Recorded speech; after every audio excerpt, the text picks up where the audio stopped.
Every gambler knows that the secret to surviving, I don't wanna take advice from fools. You always won every time you placed a bet. Money, that's what I want.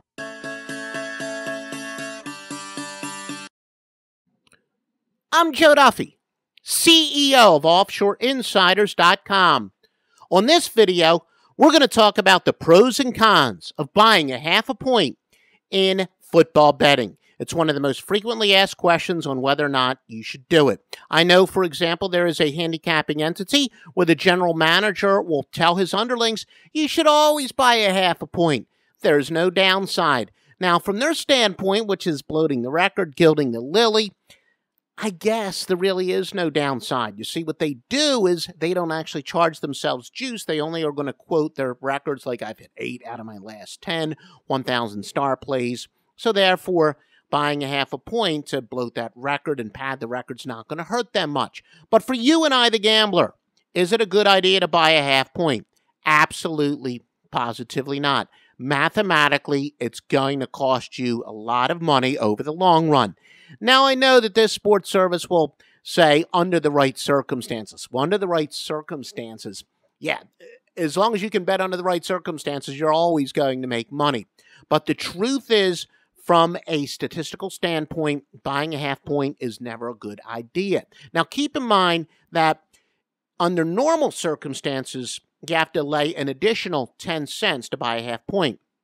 Normal meaning if you're going like from 9.5 down or 9-point favorite, instead of laying 110, you're going to be laying minus 120. But when you're buying on or off of a key number of 3 or 7, you have to lay an additional 20 cents. So if you go from a 3.5-point favorite down to a 3-point favorite, instead of costing you minus 110, it's going to cost you minus 130.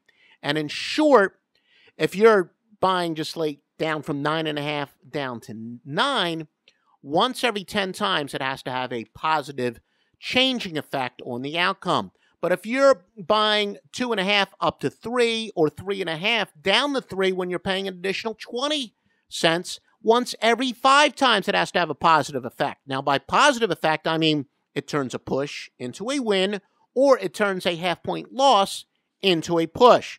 Let's take a look at the pure numbers. Since 1989 in the NFL, 407 times a point spread was exactly 7 points. 24 times it ended in a push.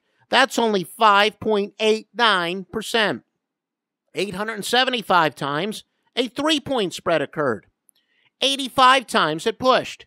9.71%. Now, if there's some local bookmaker out there who's charging you only 10 cents to go from 3.5 down to 3, it almost is break even. But any offshore, any Vegas book is going to charge you 20 cents. All other scenarios fall well below the threshold. We tested from 10.5 down to 10, 9.5 up to 10 if you're taking the underdog, 14.5 down to 14. All other scenarios, the bookmaker wins in the long run. The amount of extra money you're going to have to pay is going to exceed the extra money that you will win.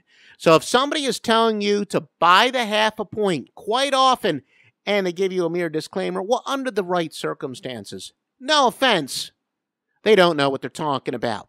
If you want reasoned winners with mathematically sound analysis, get my picks. Joe Duffy of God's Tips, which is the anchor of OffshoreInsiders.com. www.offshoreinsiders.com.